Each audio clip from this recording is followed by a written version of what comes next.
Olá, pessoal. Bem-vindos à edição itinerante do Daniel Davis Deep Dive. Aqui nós temos, isso não é uma miragem, não é a EA, Larry Johnson, em carne e osso.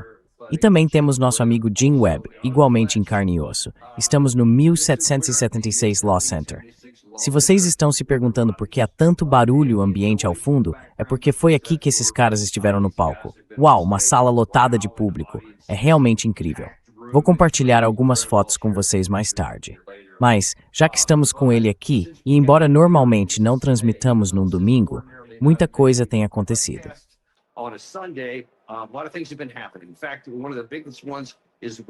Na verdade, uma das maiores surpresas veio do presidente Trump. Todo mundo achava que já tinha recebido informações de que o ataque aconteceria, que esse conflito realmente ia acontecer. E então, como vemos nas redes sociais Truth Social do presidente Trump, bem, quanto a isso, parece que não. Ele diz que os parâmetros do acordo foram alcançados, senhores. Que agora os iranianos pediam um adiamento disso para que pudéssemos ter mais diplomacia e que o estreito certamente será reaberto imediatamente e assim por diante. É o que ele diz. Mas Larry, quero dizer, antes de tudo, eu sei que ficou chocado. Sei que você não fazia ideia de que Trump jamais falaria por cima de...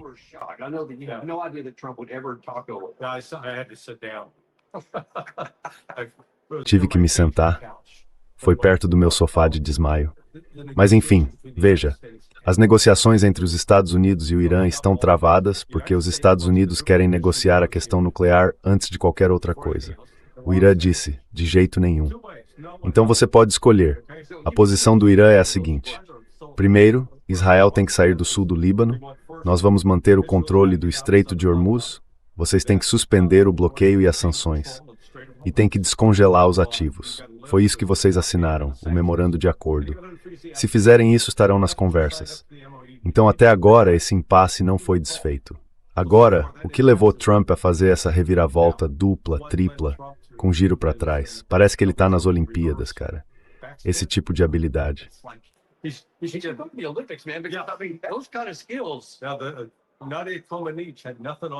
Agora, Nadia Comaneci não chegava aos pés dele. Sabe, nas apresentações dele no chão. Cara, olha esse giro de costas. Acho que foi uma combinação. Mas o Irã deixou bem claro.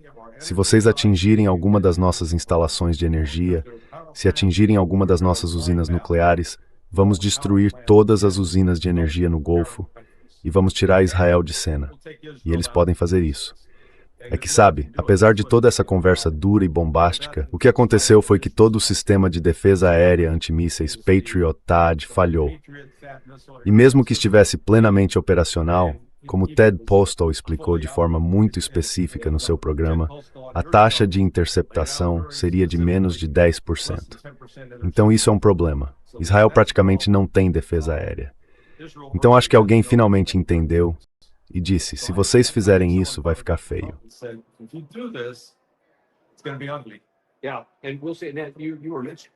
Sim. E vamos dizer que você foi mencionado, Jim. Ele foi mencionado em algo sobre o que os iranianos prometeram fazer. E quando você observa como isso foi recebido na região, a Arábia Saudita aparentemente realmente pressionou muito. Houve algumas reportagens dizendo que, quer dizer, acho que esta aqui diz que a Arábia Saudita pediu que a diplomacia fosse priorizada. Outras reportagens dizem que MBS, Mohammed bin Salman, ou estava implorando diretamente a Trump para não fazer isso, ou talvez até oferecendo a ele algum tipo de contrapartida nos bastidores. O que você acha da Arábia Saudita e de todo o resto? Sim, acho que a conversa com a Arábia Saudita provavelmente foi o impulso para Trump se manifestar nas redes sociais, com o comentário de que nós estamos...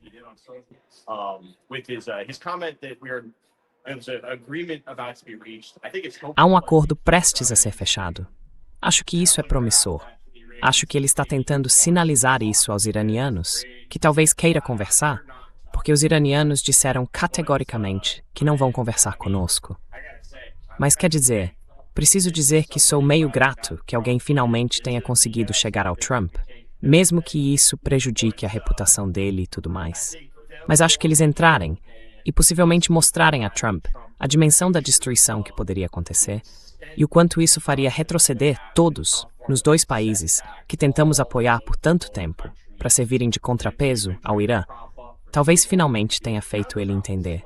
E acho que isso provavelmente é um desenvolvimento muito positivo. Mas ao mesmo tempo, sabe, nós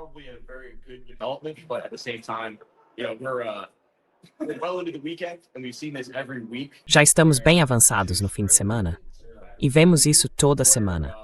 Já são 2 fins de semana seguidos em que parece que vamos fazer alguma coisa, ou se fazemos alguma coisa, a tensão diminui, e aí chegamos à segunda-feira com um acordo. Então isso pode ser apenas um adiamento do inevitável. Mas eu realmente espero que estejamos num ponto em que o nosso presidente veja as cartas na mesa. Não somos mais capazes de defender nossas próprias instalações na região. Não somos mais capazes de defender a infraestrutura que mantém nossos aliados de lá, os aliados sensatos, funcionando e operacionais. E espero que essa conversa de alguém como o MBS tenha atravessado qualquer panela de pressão em que ele esteja e conseguido transmitir a mensagem. Mas vamos ter que esperar para descobrir. Além disso, estamos ficando sem opções.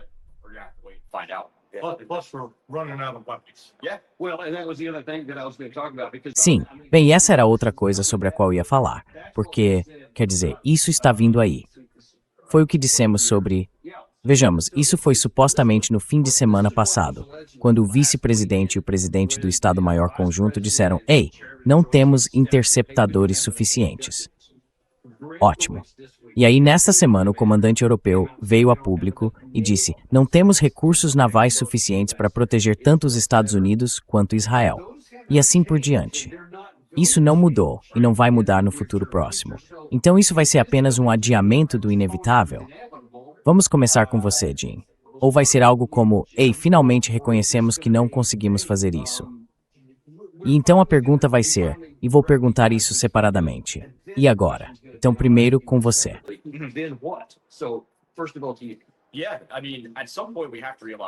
Sim, quero dizer, em algum momento temos que perceber que nunca temos capacidade para isso. O alarme vem soando, e acho que já há bastante tempo existe pressão sobre Trump nesse sentido. Será que ele vai realmente reconhecer que precisa fazer alguma coisa para nos tirar disso, para parar esta guerra? Essa é uma questão completamente diferente. O ego dele tem atrapalhado o tempo todo. E por todas as conversas que sei que tivemos aqui, e também fora daqui, ele precisa ter algo com que possa sair. Um plano dele. E ao longo desta guerra, ele teve várias oportunidades de simplesmente se afastar, cessar as hostilidades. A começar pelo fato de que tínhamos um memorando de entendimento que poderíamos ter seguido para parar isso e impedir, essencialmente, que a guerra se espalhasse para um conflito regional.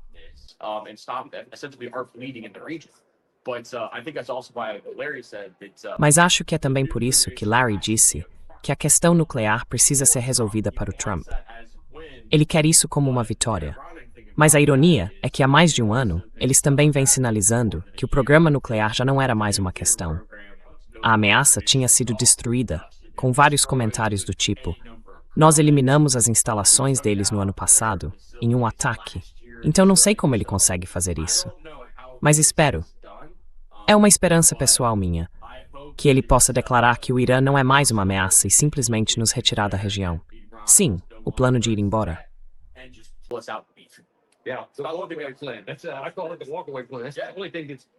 Eu chamo isso de plano de se retirar.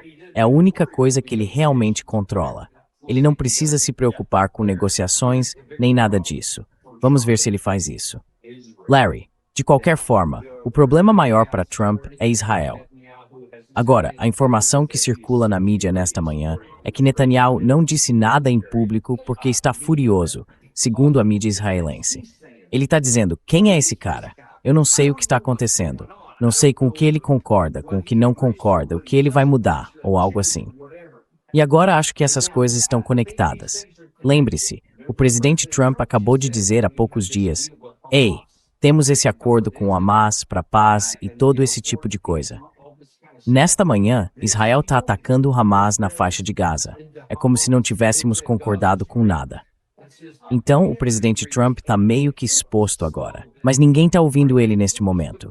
O que isso significa para as pessoas dele?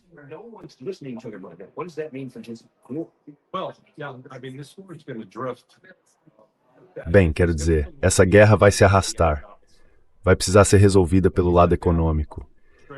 Então, quando você interrompe isso, não está apenas cortando 25% do fornecimento total de petróleo, digamos 25% da produção além da costa oeste da Arábia Saudita. Mas a interrupção do GNL em 25%, o hélio que sai do GNL, 44%. Meu Deus. Quero dizer, isso é para fabricar chips de computador. A ureia e o enxofre, todos são subprodutos, mas também têm consequências econômicas importantes. Então, até este ponto, os Estados Unidos, recorrendo à reserva estratégica de petróleo e algumas outras intervenções no mercado, não tiveram que pagar a alteração nos preços. Mas há escassez global de diesel e combustível de aviação, que vem desse petróleo com alto teor de enxofre. Os preços estão subindo. De novo, não há solução à vista.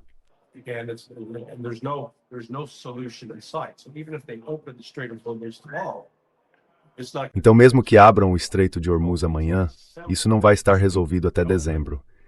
Isso supondo que ele seja reaberto e que ninguém, Arábia Saudita, Catar, tenha sofrido danos permanentes às suas instalações de petróleo ou GNL, o que não é verdade. Então não há solução imediata para isso, e isso vai impactar a economia dos Estados Unidos. Agora, Trump, quando conversamos em maio, as eleições de meio de mandato estavam muito distantes. E, se tentarem uma solução imediata, nós temos 3 categorias de mísseis de precisão. Temos os mísseis de defesa aérea, PAC-3, Patriot e THAAD. Quase todos estão esgotados. Aposto que no caso do Patriot disseram que restavam uns 1.000. Eu acho que provavelmente restam menos de 200. Nossa, isso é muito, muito menos. Depois você tem o míssil SEAD de supressão das defesas aéreas inimigas, o HARM. E de novo, ele também está em oferta meio limitada.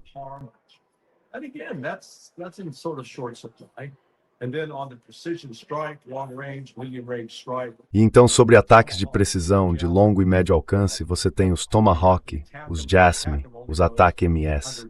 Mas o ATAC-MS só alcança 170, 180 milhas. Depois você tem o míssil de ataque de precisão, o PRSM, que chegou a 310 milhas.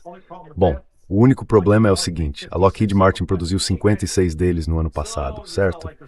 Então não é como se eles estivessem ali com uma pilha deles. Mas o ponto principal é, podemos fabricar mais desses, desde que os chineses nos forneçam esses minerais. E os chineses estavam dizendo, isso não vai acontecer. Então temos uma escassez embutida. Agora desperdiçamos o estoque. E a combinação de nos sangrar na Ucrânia, de nos sangrar em Taiwan, faz o resto do mundo recuar e pensar, os Estados Unidos não são tão poderosos quanto achavam que eram.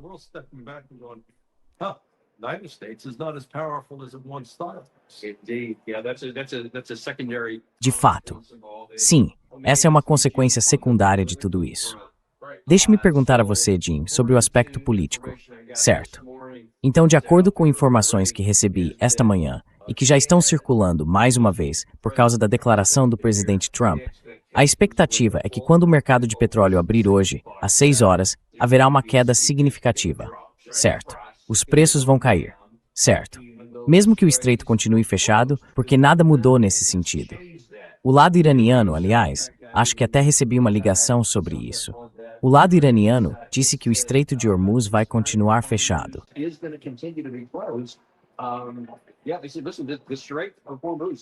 Sim, eles disseram, escute, dizer que o Estreito de Hormuz vai estar aberto é falso. Ele está fechado. Já está fechado. O tráfego continua mostrando que nada passou por ali nas últimas 40 horas. 2 dos navios tanque VLCC passaram. O preço do petróleo vai cair, porque o presidente Trump disse isso, mas o petróleo não mudou. O fluxo não mudou. Como isso vai funcionar para o presidente Trump? Porque ele vai ganhar um impulso na segunda-feira, já que as pessoas vão noticiar isso como se significasse alguma coisa. Mas aí, como acontece toda semana, ao longo da semana, isso vai começar a subir de novo. O que isso significa politicamente?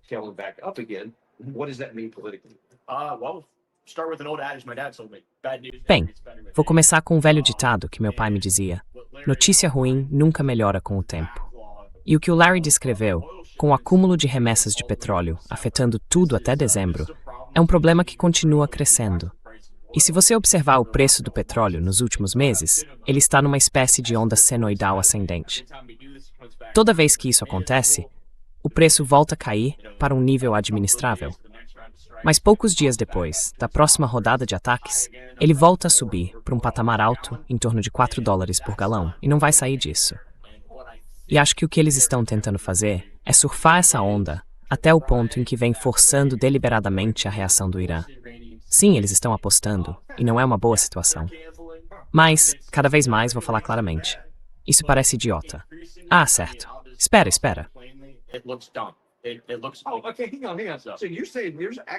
Então você está dizendo que há de fato algumas pessoas no governo que acham que basta esperar tempo suficiente, olhando para todas essas coisas que você acabou de mencionar, e ficam ali de braços cruzados dizendo: pode vir.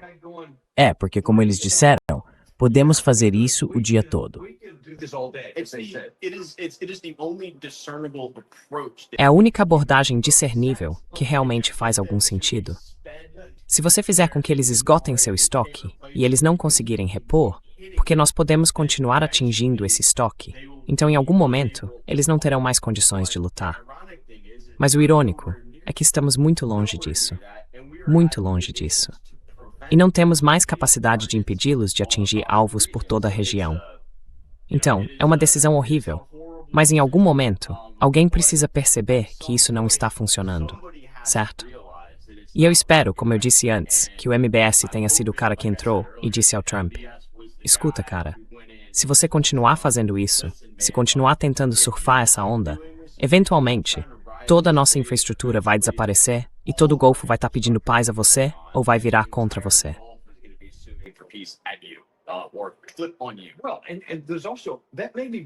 Bem, e isso também pode estar funcionando internamente, nas mentes estranhas de algumas pessoas, certo? Mas no Oriente Médio, na Arábia Saudita, no Kuwait, no Catar e por aí vai, eles não estão recebendo receita todos os dias, certo? Então, estão passando por uma dificuldade enorme. Isso não é neutro para eles, nem mesmo agora. Então a questão é, temos que voltar a esse ponto. Bem rápido, uma última pergunta para cada um de vocês. O que fazemos agora? Como isso se resolve?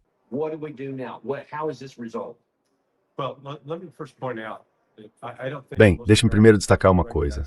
Não acho que a maioria dos americanos reconheça a profundidade do que aconteceu nos últimos 5, 6 meses. Primeiro, tivemos a destruição de todos os radares dos Estados Unidos nos países do Golfo. Então os Estados Unidos agora estão cegos. Temos de depender de aeronaves AWACS, de meios distantes, para enxergar além da linha divisada. No passado, sabe, quando o Centro de Operações Aéreas Combinadas, o CAOC, dizia que agora eles estavam livres, eles podiam identificar danos imediatos. E essa informação era triangulada para o sistema de defesa aérea, de modo que pelo menos tivessem alguma ideia do que havia acontecido. Agora, como Trump admitiu outro dia, só tivemos alguns minutos de alerta. Então isso mudou. E com isso, explodiu o mito da supremacia dos Estados Unidos.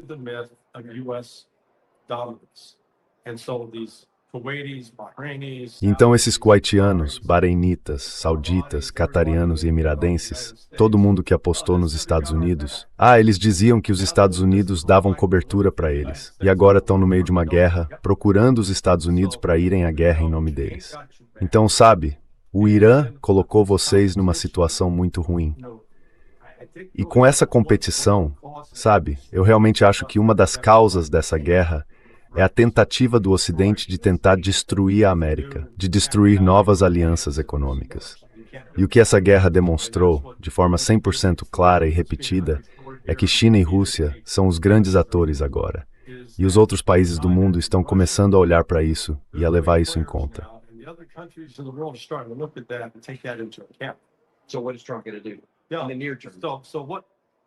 Então, o que o Trump vai fazer no curto prazo? Bem, o que ele deveria fazer é, como eu disse, se afastar.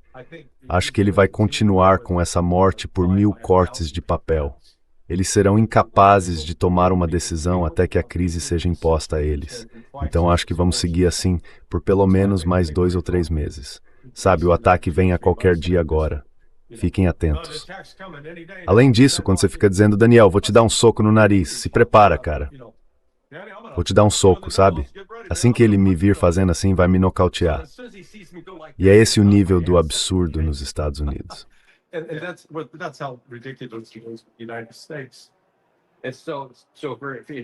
E então, na sua resposta, o que você acha? Aborde a pressão interna que o Trump certamente vai sentir. Como em todas as outras vezes em que ele falou sobre caras como Jack Keane, Kellogg, Mike Pompeo, seja quem for. Todos eles vão fazer uma pressão dobrada para fazê-lo voltar atrás de novo. Como ele vai resistir a isso? Como isso vai funcionar desta vez? Bem, ele vai fazer uma grande besteira, porque se isso continuar por muito mais tempo, não acho que haja muita esperança nas eleições de meio de mandato. Mas vai haver uma explosão nos preços do petróleo, justamente quando as pessoas estiverem indo votar. E a situação já vai estar uma loucura. E se ele não fizer algo imediato, como retirar as tropas, que foi uma das promessas de campanha dele, tirar a gente do Oriente Médio, essa é realmente a última esperança que ele tem para o partido dele nas eleições de meio de mandato e para o legado dele. O perigo disso é que ele precisa de algo concreto para o próprio ego antes de sair.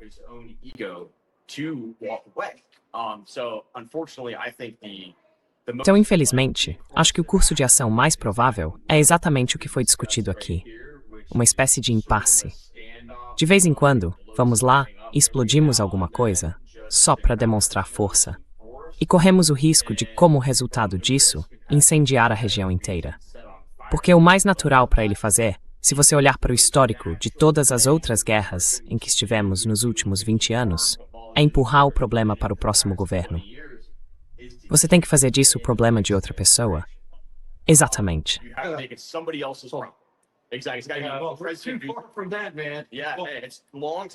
Estamos muito longe disso, cara. Vai demorar muito. Não vamos esquecer, isso é um fato novo. Isso também me lembra de uma coisa. Outro dia recebi uma longa sequência de 30 e-mails de uma mulher. E ela me contou que o filho dela tinha acabado de desembarcar e perdido 15 quilos. Ele voltou para casa extremamente magro. E ela documentou tudo. Tinha fotos, mensagens de texto. E mostrou como Pete Hegseth apareceu em um desses programas e disse, todo mundo tá comendo muito bem. Bom, ele estava no escritório, tá? Sabe que babaca. E essa mulher compartilhou isso comigo. Então ontem, estávamos na conferência.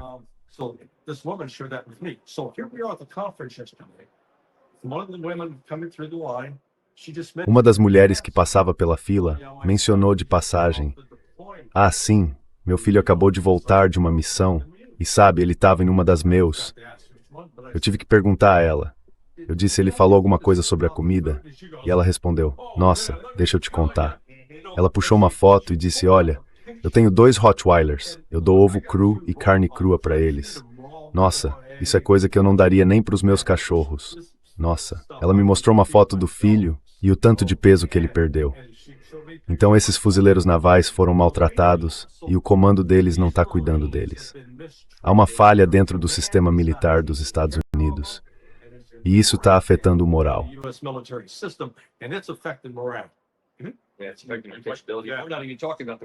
Nem estou falando do desgaste nos aviões e nos navios. Foi por isso que Greenkiewicz disse que era um problema, porque ele queria que o destroyer saísse dali, já que não conseguia cumprir seu dever, realizar sua missão. Tudo isso vai piorar à medida que avançamos, e só podemos esperar que o presidente Trump faça a coisa certa. Bem, essas são as notícias de Chattanooga, Tennessee, e do Centro Jurídico 1776. Obrigado, pessoal. E obrigado, senhores. Eu realmente agradeço. Estou ansioso para voltar ao programa no horário normal. Até lá, no Daniel Davis Deep Dive.